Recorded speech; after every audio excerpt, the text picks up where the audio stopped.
What's up, everybody? Matt Moda here with DGF Fantasy, here to give you a 3-pick underdog slip to hammer for today, Friday, August 11th. I used the Daily Grind Fantasy, DFS Optimizer to find these 3 plays to put into an underdog entry. Now, using these types of DFS apps is really, really good from a value perspective. You can find some pretty awesome plays. The biggest difference when you are sports betting versus DFS is we all know for sports betting, odds are going to be different depending on the play, right? If a sportsbook deems a play likely to hit, they're going to charge more money for it, right? It's pretty much as simple as that. FanDuel, DraftKings, BetMGM, Caesars, they all have different odds. Well, these DFS apps, like a Prizepicks, like an Underdog, they don't do that. They have the same payouts regardless of what plays you add. So because of that fact, some really, really valuable plays can be found on these DFS platforms. Because we can just go through an example and I can kind of show you what I'm talking about. This first play is actually a esports League of Legends play. Esports is incredibly profitable. Do not just stick to sports that you know, because again, esports, I don't know anything about it, but it's very, very easy to take advantage of from a value perspective. So here's the play. Rich to go over 6.5 maps 1 through 3 kills. So using the actual how to read the DFS optimizer, I should say, is pretty simple. Player name, stat, over, under. And then this Underdog Fantasy logo is the actual stat, the number you're taking on Underdog. But the reason why this one's a play is because of this column right here, the sportsbook line.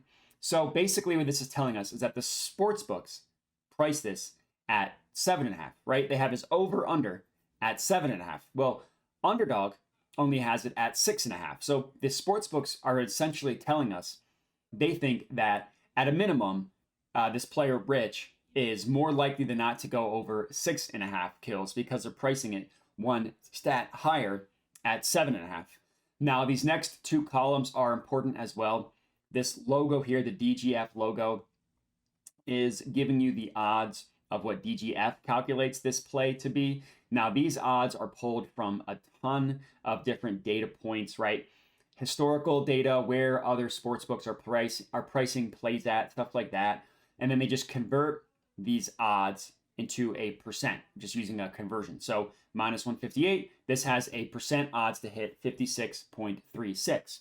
Now, the cool thing, another cool thing about using the Daily Grind DFS optimizer is that for whatever book you're using, whatever slip, right? Underdog, Prizepicks, whatever.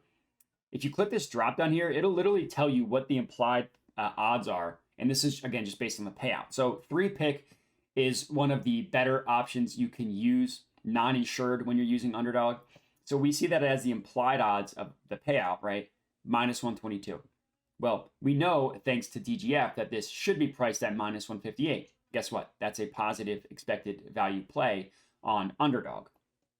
Next up, we are going with an MLB play, Corbin Burnes, to go under his fantasy score projection of 38.5. So this is not an example where there's a difference in the lines themselves. This is an example of where the odds are telling us from, and I mean odds from the actual sports books, that he's likely to go under this number. DraftKings prices it at minus 129. Caesars prices it at minus 128. Looks like those are the 2 books that price it. So DGF, because of these 2 sports books, and again, a bunch of other data, also priced this play to be at minus 129, win percentage of 56.34%. That is a positive expected value play on Underdog. And the thing that you need to keep in mind here is that on Underdog, you could take either the over or the under for both of these plays, right? And you would get the same exact payout. For this first one, you could put in the under 6.5, and you would get the same exact odds, the same exact payout of minus 122 odds. But why in the world would you do that when you know that the other side of that, the over, is going to hit at a 56% clip, or for this projected fantasy score? Why would you take the over when you know that the under is going to hit at a 56.34% clip, right? It just doesn't make any sense.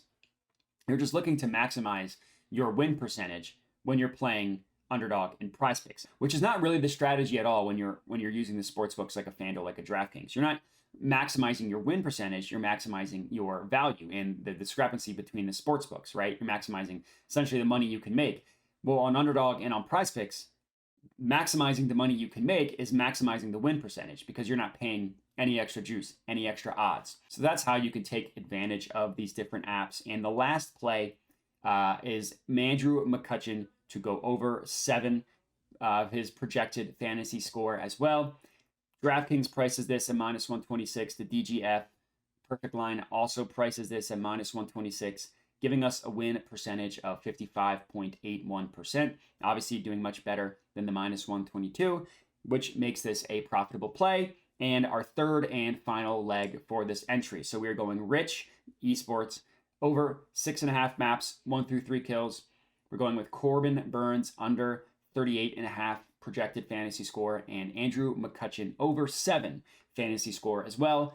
3 plays to put into Underdog. Feels like this one is going to hit. If you are tailing, comment and let us know. Other than that, remember to like the video, subscribe, all that good stuff. Thanks for watching, and have a good one.